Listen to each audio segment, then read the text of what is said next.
And we are live. Welcome to the NBA Strategy Show, Tuesday, January 6th, 2026. I am Josh Engleman here to break down 6 NBA games, 5 on the DraftKings side. I'm going to assume FanDuel took all 6 because they typically do, but I'll be honest, I have not looked yet. That's what this show is for, to learn the slate. So, hit the like button if you haven't done it yet. Subscribe to the channel. Hit the notification bell so you know when everything goes live. Follow me on Twitter at Josh Engleman. How'd it go for y'all last night? Zeke Naji appeared to be a guy. That was interesting to see. KD, solid. I was hoping for a little slightly stronger close, but that helped. Ultimately, not the best DFS night for me. Pretty solid prize picks night. If you're following me on Tails, you would have gotten a 6-pick prize picks card yesterday that picked up the dub. 6-0, $40 into 1,000. Feeling pretty good. Last week didn't go great for prize picks. Now, we're off to the perfect start. Monday, hit them all. Can't beat it. Cannot beat it. Fun slate, though, yesterday, man. Got weird. Got really weird. I like those kind of slates. I mean, the Denver winning is insane. The fact that it went to OT is insane. That's nuts. Nuts. Actually, one thing I wanted to look at. What was the... I assume the Denver defense was pretty damn good yesterday. Just from what I saw, I didn't look at the final net rating. Yeah, could have been worse. 121.6 rating for Philly, 68th percentile. A little worse than average, but not bad when you're playing that kind of slop. Craziness, though. True craziness that they were even able to sniff that one. Got the dub, though. Got the dub, rested their dudes, picked up the win. Couldn't have went any better for Denver. They played a lot of zone. Yeah, I bet. Yeah, Murray Boyles goes from guy we were talking about mildly to... I mean, last I looked, he had 40 fantasy points. I don't know what he actually finished with, but I'm going to go ahead and assume a bit more than that, too. Great value out of him. But now we're here. Breaking down Tuesday. Yeah, I guess we could talk about OKC and the Hornets, too. Certainly didn't see that one coming. You know what? Let me take a peek at the Hornets for a second. So, LaMelo, Knipple, Brandon Miller. Let's go 50-50 on the 3-point luck. All 3 guys on. 124.9 offensive rating for the Hornets when Ball, Knipple, and Miller are on the floor. That's really good. That's really good. 120.9 defensive rating, not so much, but 124.5 or 125 offensive rating with those guys on. That's real. The defense will just be tricky. If I add Kalkbrenner and they're all on, it's still not ideal. If I take out Kalkbrenner and add Diabate, only 73 minutes with those 4 guys on the floor. Offense has been great. Defense has been better. They still need a center. And to figure out whatever happens with LaMelo. Yeah, Brandon Miller went nuts last night, too.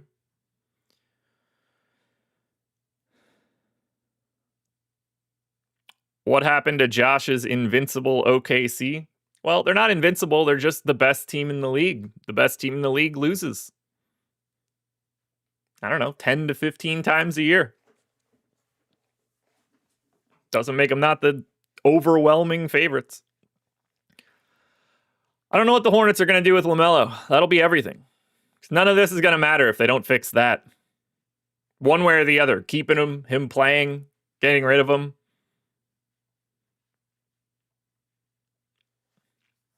Go Hornets, I guess. Go Hornets. Yeah, I'm certainly not going to be all that worried about the Oklahoma City Thunder, though. That I'm pretty comfortable with. Shea, Chet, J-Dub. With Shea, Chet, and Jalen Williams on the floor, 256 minutes, plus 7 on offense, minus 11 on defense, 18 net rating. Yeah, they're going to be fine. They're going to be fine. They're still incredible. Truly. Add whoever you want to this list. It's going to be great. All 4 on. Great. Doesn't matter. These dudes are awesome. No matter what group you put together. Sometimes you're just going to lose some games when you don't have it that day. Someday where Charlotte makes 66% of their effective field goals. They're going to be fine. Not sweating it. Yeah, Jaylen Brown wasn't ideal.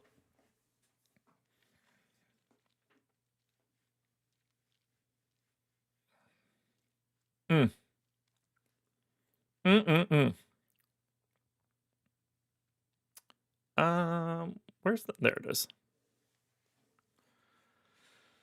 God, they're so damn good. That's so much fun. All right, let's break down this slate. Shall we? Let's talk through the injury reports first. Set the table for today. Simons had 27 in the second half. Didn't he have 0 in the first half? Am I crazy? Or like basically 0? Didn't Underdog tweet out about how he was 0 for 3 from the field? Wow, I didn't even see that. That's funny. Okay. First game up today. Cavs Pacers. Cavs are 5.5 point favorites in Indiana, 235 total. Q-tag Dean Wade. Q-tag Jared Allen. Donovan Mitchell already out. So we've already taken out the biggest minutes, biggest usage guy on Cleveland. And then we've got 2 more Q tags. Gotta pause this. Celtics better not trade Simons. They need him. If they don't trade Simons, it is organizational malpractice. It would be ludicrous for them to not trade Simons. Truly. That's an F trade deadline for me I could write that right now. Organizational malpractice if they don't trade Anthony Simons. I cannot imagine thinking we got to keep our 4th best guard or the rest of this season isn't going to work.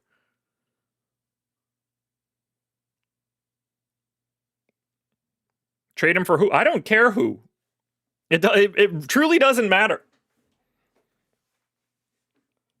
But there's absolutely no reason to keep a $20 million expiring contract on your books for a guy that has no future on your team.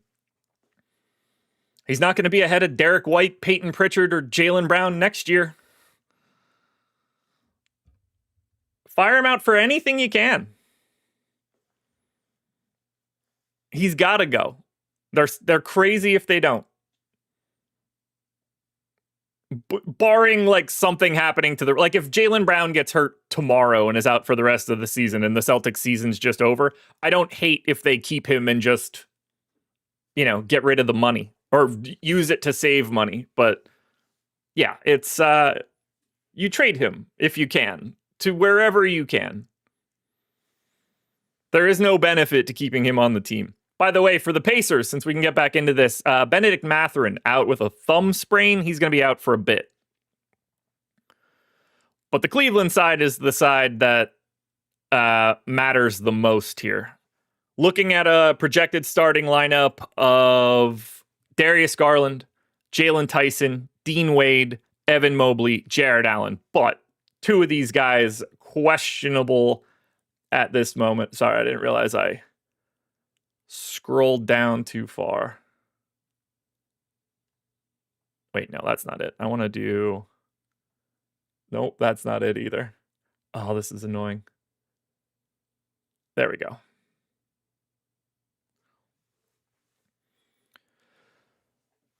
So realistically, like, this could be Evan Mobley starting at the 5, Thomas Bryant having to get a decent chunk of minutes, increased run for Lonzo back in it if, like, Wade ends up out. They're not exactly deep right now, but a lot moving around here.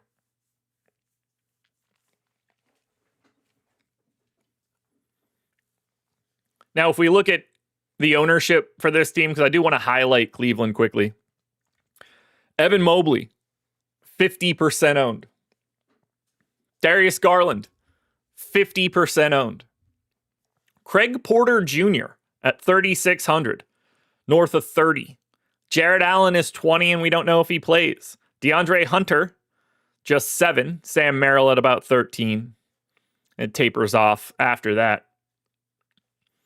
But Mobley, Garland, with no Donovan Mitchell around? Yeah. Yep. Looking quite good. Especially in this matchup against the Pacers. That's going to be tough to avoid. And that's why you see them both with 50% ownership. And it's not just our ownership. Here's my top 10 plays of the day. This is my projections. Evan Mobley 1, Darius Garland 2. So they're the 2 best plays of the day. At least as of right now. Perfect matchup against Indy. Number 1 usage guy on the team isn't playing today. All the minutes are there. Extra usage is there. Both of these guys look great. Garland been playing much better as of late, too. It seems like the toe is probably feeling pretty good right now. But Evan Mobley and Darius Garland are high-end priorities for today.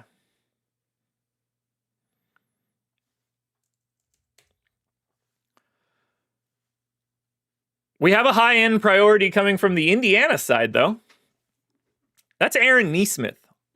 Small forward eligible, 5,300.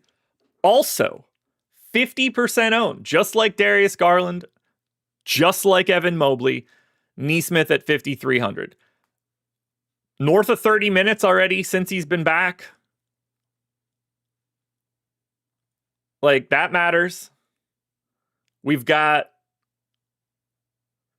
34 2 days ago against Orlando, 29 against the Spurs, 32 against Orlando on New Year's Eve. Now that he's back in the starting lineup and starting again, that's big minutes. And the fact that he has small forward eligibility, perfect. The fact that there's no Benedict Mathurin today, perfect. 50% owned Aaron Nesmith, not surprised to see it. Looks good. 35% owned TJ McConnell scares the hell out of me. I get it. 21 minutes 2 days ago in that first game without Benedict Mathurin. You know, that's kind of like what you're hoping for. He gets to 21. I'm hoping we just get more interesting value than McConnell as the day goes on, because I don't love 35% owned backup point guard TJ McConnell today, but the value's there and he's a great per minute dude. Siakam's 30% owned. Nembhard's 20% owned. Newly minted center for the Pacers, Micah Potter, is 10% owned. Can't say I love that. But I think Siakam and Nembhard both look very reasonable. I don't want anything else from Indiana, that's for sure. My focus is going to be Nesmith, Siakam, Nembhard, and hopefully I'm aggressively light to TJ McConnell.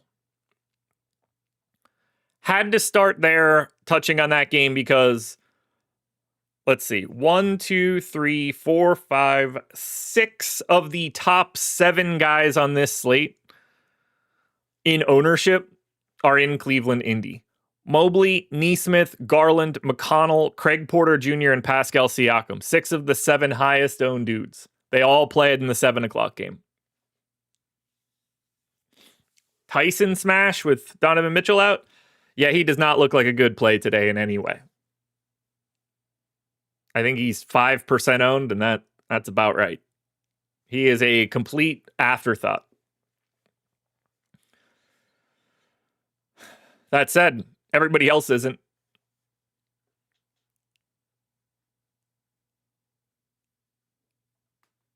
Now, game 2. Wizards Magic. Wizards are 7.5-point dogs at home, 234 total. Jalen Suggs is doubtful. I'm sure you're not surprised. Keyshawn George still out. Wizards in a conversation about Trey Young right now. I don't know where that's going.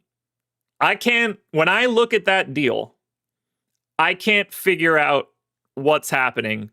And the only way that it makes sense to me is if there's a third team involved. I can't figure out what Atlanta would be getting back from the Wizards. I know the report is like CJ McCollum's expiring. I don't know why Atlanta would want that. So to me, that CJ contract is going somewhere else. But we'll see. I have no idea why Atlanta would want CJ McCollum's expiring right now. John C., I like it for the Wizards. I don't think it's dumb. It all depends what the Wizards have to spend to get Trey Young. But if Trey Young's on the Wizards next year, they're in the playoffs.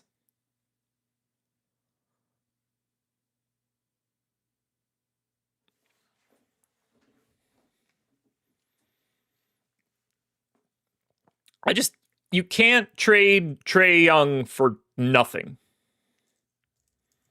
That will set them back. Let me just, it's early. We're gonna do this.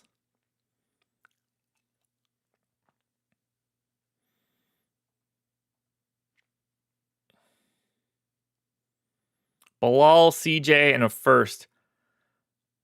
Yeah, that can't be the best deal, can it?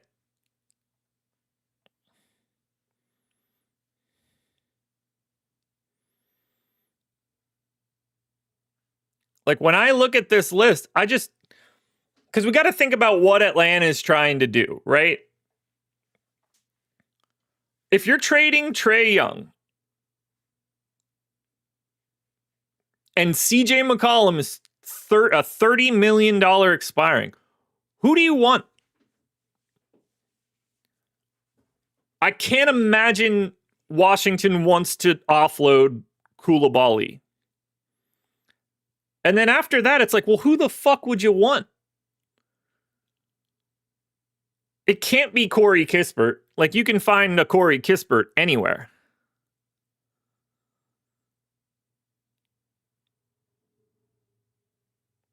Yeah, I mean, nobody likes playing with him is a phony quote.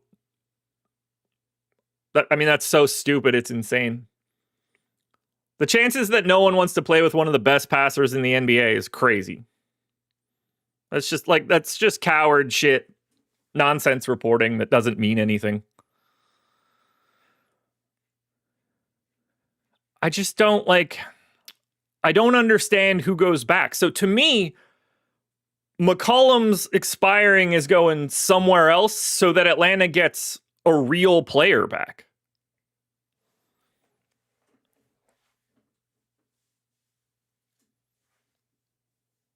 Nobody wants Rob Dillingham. He has no value whatsoever.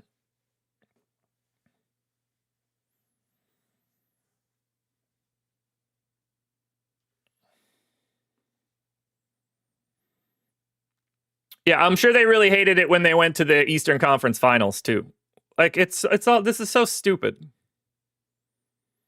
It's so silly. You know what cures people not wanting to play with him? Just having better players and winning. Winning makes it easy.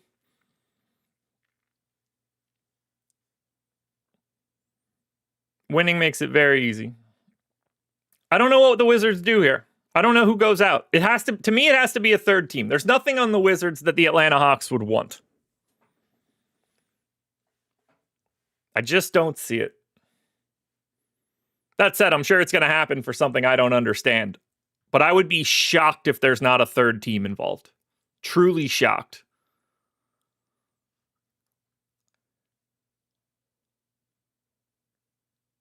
I don't know. Can't wrap my head around it. As funny as it sounds, Miami really does make sense, but you have to get rid of Hero in that deal.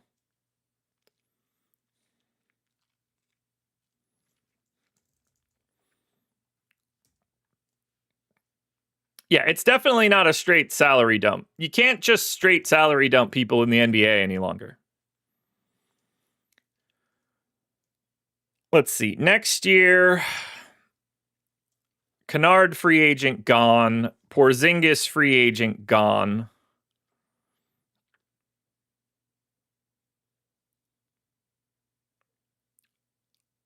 Yeah, like they don't have...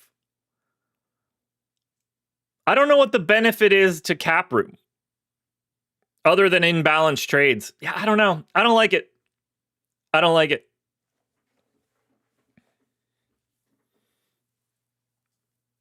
Makes no sense to me.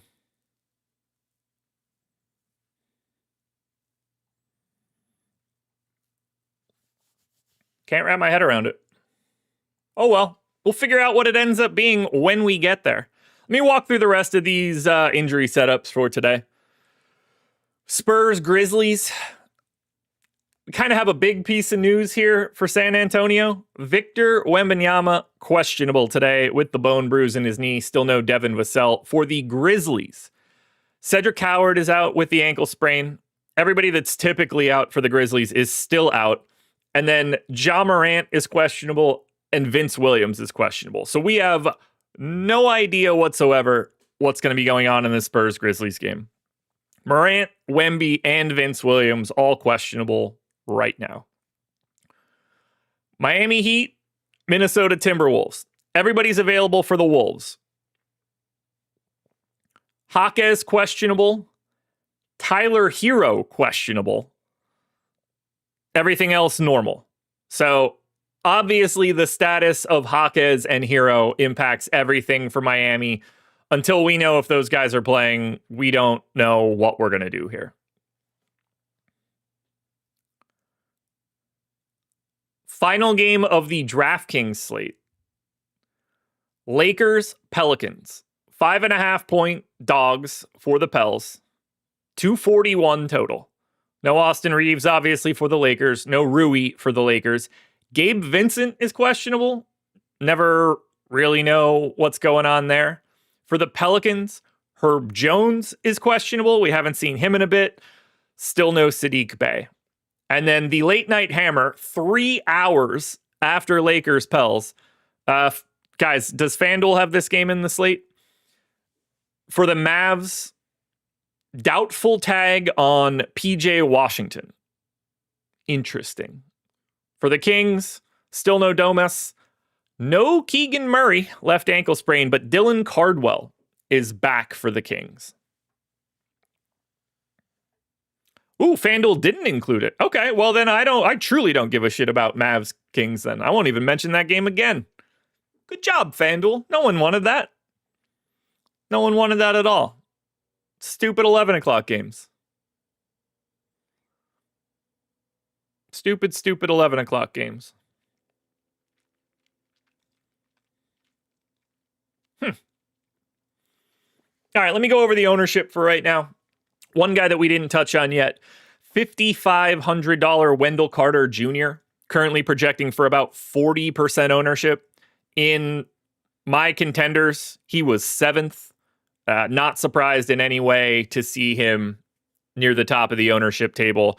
Paolo Banchero, Luka Doncic, both in the 20s in ownership. As I look at my projections, I've got Luka at 5. I've got Paolo at 9. Again, not surprised to see this stuff. Alex Sarr is 20% owned. LaRavia is 20% owned. They both look fine. We've got some value poking in here for Jace Richardson. That's fine for right now.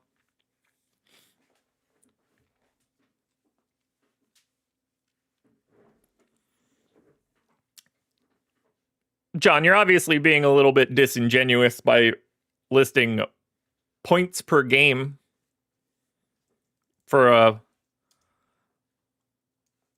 basketball player that has played 10 games and 8 minutes less than he typically plays. Let's, we don't have to act like Trey's just been in the whole year playing full run. That's silly. Per 36 minutes this season, 24.8 points per game, essentially the same as it's been for the last 3 years. Just say you don't like him, man. We don't have to make things up. That's what are we going to get out of that?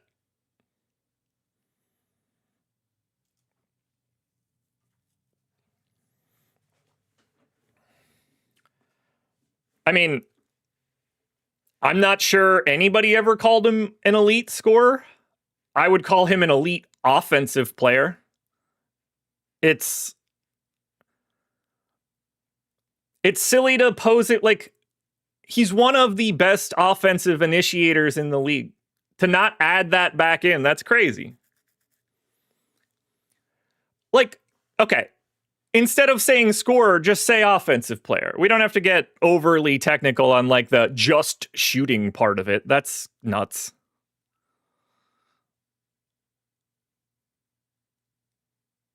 He has, up until now, created exceptional offense for each team.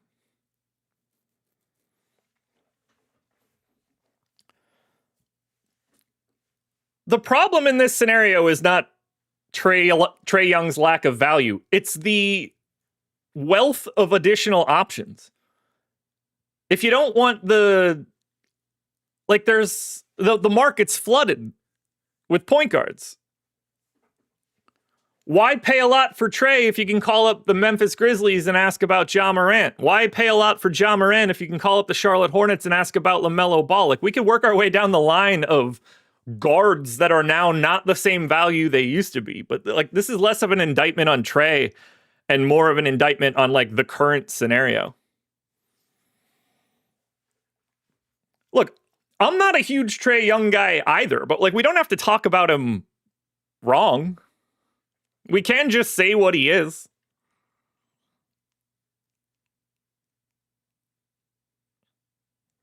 Just my thought process is all.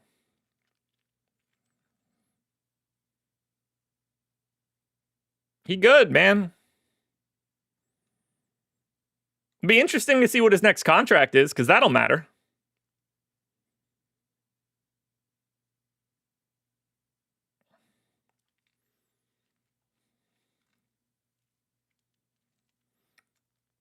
But yeah, I mean, this guy's...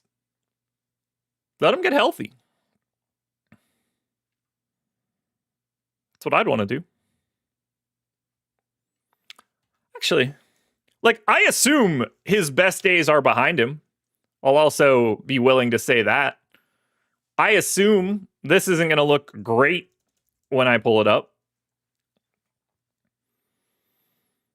Yeah, the peak is still a little further away. How's the offense?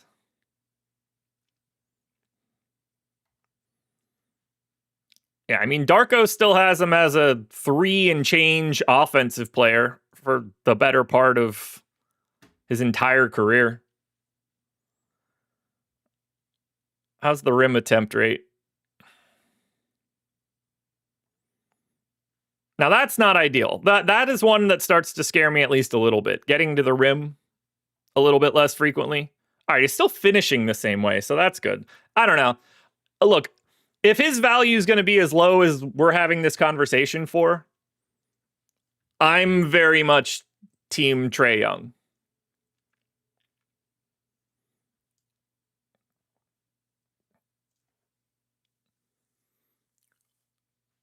Yeah, John, are you just like trying to be obtuse?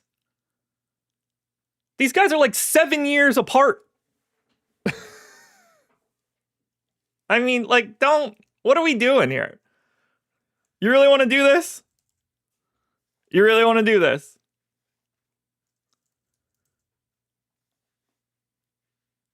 There we go. Yeah, that's what I was talking about Westbrook like that. That's what we're going to say right now. Trey Young's what, 27, 28? You're talking about me talking about Westbrook when he was 32? Like, we're not even talking about the same thing.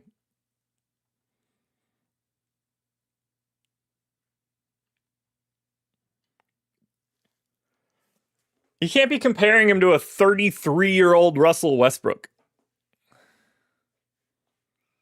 That's crazy. That's crazy.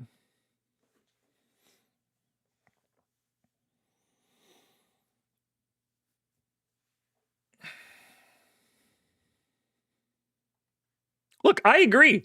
It's not easy to build around Trey Young. He's an undersized point guard. Like, that makes life harder, for sure. But we don't have to act like it's just awful. You're talking about Westbrook's impact when he was younger. Russell Westbrook is an inner circle Hall of Famer based on his peak.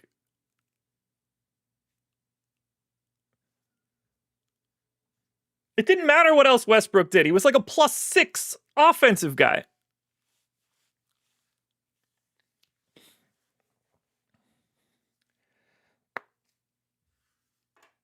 Yeah. Do you know why they tried to trade him for 4 years and didn't? Because he's Trey Young. He's the reason people buy tickets to go to Hawks games. You don't just trade him because you want to. The Hawks were willing to trade Trey Young if they got bowled over by oh my God, they're going to trade us Luka Doncic for him, or here's 4 unprotected first-round picks. You don't just trade away your marketable superstar because.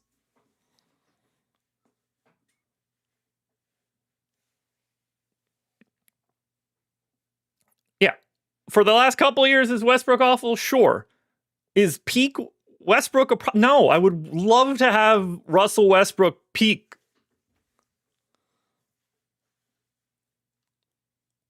That said, I assume whoever gets traded, like, it depends what you want.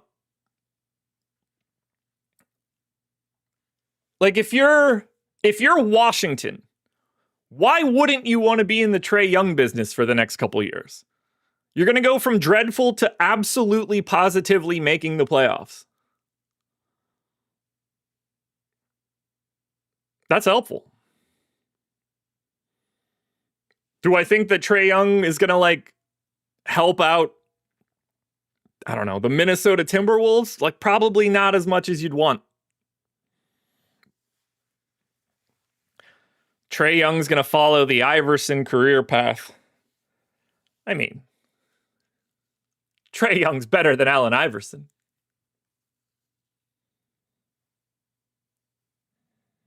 If I could have one of those guys, it would be Trey by a lot.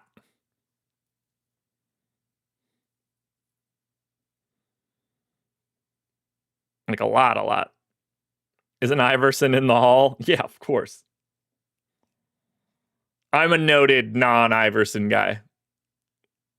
I liked him, like, socially. I didn't like him basketball-wise.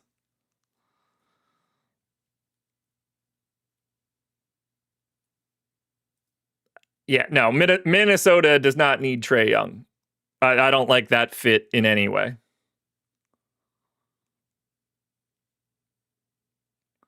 The ideal Minnesota point guard is like Andrew Nembhard.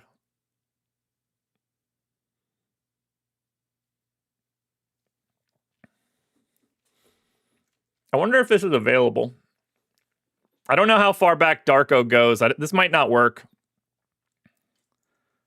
I don't know if we have all of Iverson or not.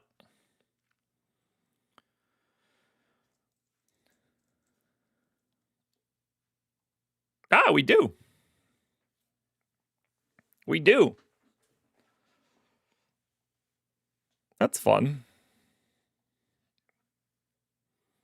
Yeah, these past couple of years were not great for old Trey Young. It's probably why you end up with Zach Risachet, I guess. Iverson never had anyone good around him. Okay, that's not true. It just wasn't on the side of the ball that you remember. But their defense was loaded, and that's why they were good. The Sixers' defense is what carried them to the places that they ended up being. All right, let me take a look through my top plays for today. Let me also hit you guys with today's schedule for the rest of the day.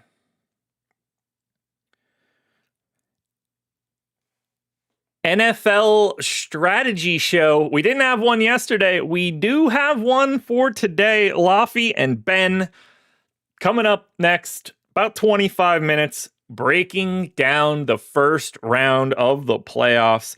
We've got the NHL strategy show coming up at 1:30.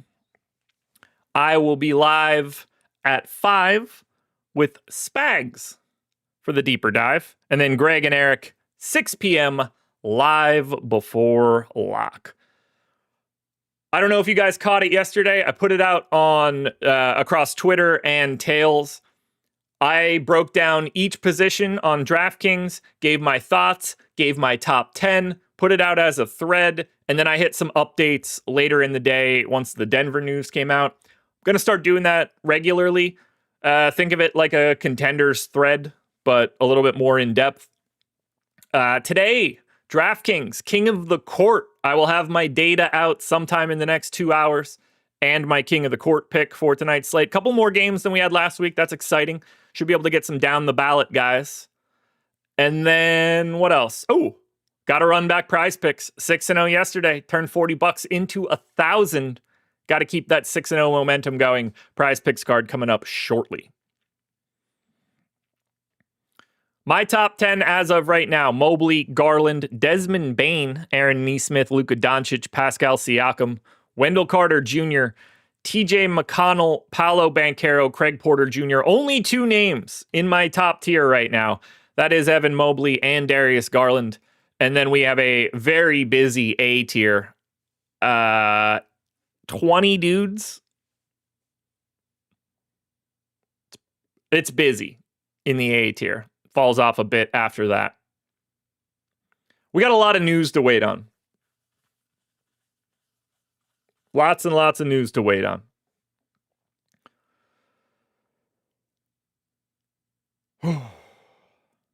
Anything else you guys want me to look at first? Let me look at the, what's our optimal to start the day? Optimal to start the day: Nemhard, Jace Richardson, Aaron Nesmith, Pascal Siakam, Wendell Carter Jr., Darius Garland, Evan Mobley, and Jared Allen. 3 Pacers, 3 Cavs, 2 guys from the Orlando Magic. Our optimal lineup right now, 9:39 a.m.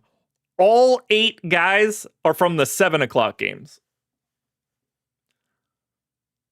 No one that plays at 8 o'clock. We've got 3 8 o'clock games and 2 7 o'clock games. The whole optimal lineup locks at 7, at least as of right now.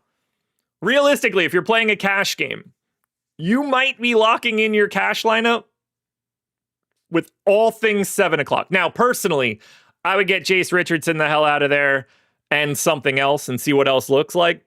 You know, see if you could add on a little bit more ownership, but yeah. You don't see that one every day. I got a lot of content to put out for the rest of the day. I will hit Anthony Hunt's super chat right now. Is there blowout risk going with a 4-man Orlando stack? I mean, there's blowout risk in every game you could possibly play.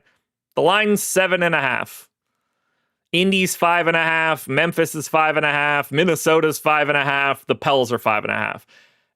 Actually, so is the Kings. 5 of the 6 lines today are 5.5 points. The only one that isn't is the Wizards at 7.5. There's no real difference between those 2 numbers. It's obviously slightly more likely. I would not be worried about that. I mean, I don't think there's 4 good Orlando plays, so that's slightly different, but it does, like, they exist. But there you go, Anthony. Yeah. It wouldn't necessarily be my path, but I get it. Lots of content to come, guys. You do not want to miss it. One last time. Prize Picks card coming out soon. King of the Court full breakdown coming out soon. Top plays on DraftKings across every single position. You want to be following me on Twitter. For now, adios, everybody. Good luck. NFL strategy next. It's playoff football time.